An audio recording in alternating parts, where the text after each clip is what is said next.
ओम श्री लक्ष्मी नारायण नमो नमः। स्वागत है आपका हमारे चैनल पर। आज के इस वीडियो में हम आपको सुनाएंगे अक्षय तृतीया व्रत की कथा।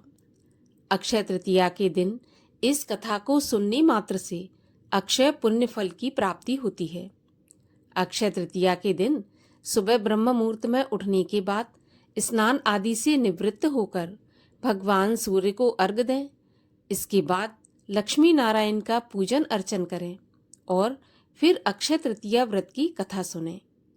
इसको सुनने से और सुनाने से जीवन में अक्षय पुण्य फल की प्राप्ति होती है और भगवान श्री हरि विष्णु की कृपा हमेशा बनी रहती है। इसके अलावा हमारे चैनल पर आपको सभी प्रकार की व्रत कथाएं सुनने को मिलेंगी। तो सभी व्रत कथाएं सुनने के लिए और हमसे जुड़े रहने के लिए हमारे चैनल को सब्सक्राइब अवश्य कर लीजिए और आज की ये कथा अच्छी लगे तो लाइक करके शेयर भी कर दीजिए। तो चलिए अब हम सुनते हैं अक्षय तृतीया व्रत की कथा। अक्षय तृतीया की कथा के अनुसार प्राचीन काल में धर्मदास नाम का एक व्यापारी था। धर्मदास अपने परिवार के साथ एक छोटे से गांव में रहता था। वह बहुत ही गरीब था।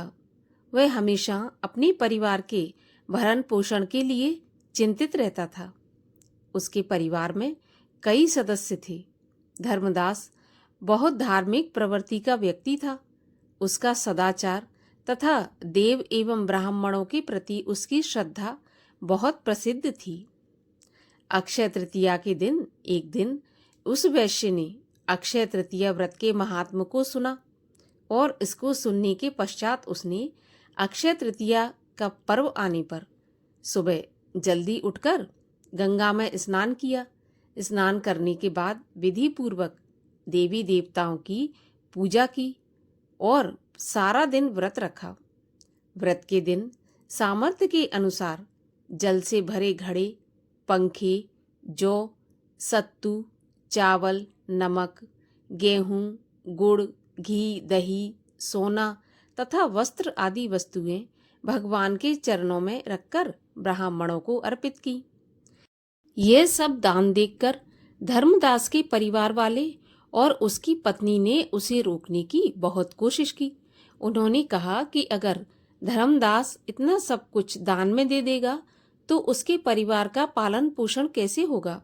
फिर भी धर्मदास अपने दान और पुण्य कर्म से विचलित नहीं हुआ और उसने ब्राह्मणों को कई प्रकार का दान दिया। उसके जीवन में जब भी अक्षय तृतीया का पावन पर्व आया, प्रत्येक बार धर्मदास ने विधि विधान से इस दिन पूजन किया, दान किया, व्रत आदि कर्म किया। अनेक रोगों से ग्रस्त तथा बूढ़े होने पर भी उसने उपवास करके धर्म कर्म और दान पुण्य किया। यही वैश्य अगले जन्म में कुशावती का राजा हुआ। ऐसी मान्यता है कि अक्षय तृतीया के दिन किए गए दान पुण्य व पूजन के कारण वह अपने अगले जन्म में बहुत धनी एवं प्रतापी राजा बना। वह इतना धनी और प्रतापी राजा था कि त्रिदेव तक उसके दरबार में अक्षय तृतीया के दिन ब्राह्मण का वेश बनाकर उसके महायज्ञ में शामिल होते थे। अपनी श्रद्धा और भक्ति का उसे कभी घमंड नहीं हुआ। वह प्रतापी राजा महान एवं वैभवशाली होने के बावजूद भी धर्म मार्ग से कभी भी विचलित नहीं हुआ। जैसे भगवान ने धर्मदास पर अपनी कृपा की, वैसे ही जो भी व्यक्ति इस अक्षय तृतीया की कथा का महत्व सुनता है और विधि विधान से पूजा एवं दान आदि कर्म करता है, उसे अक्षय पुण्य एवं यश की प्राप्ति होती है। बोलिए भगवान श्री लक्ष्मी नारायण की जय।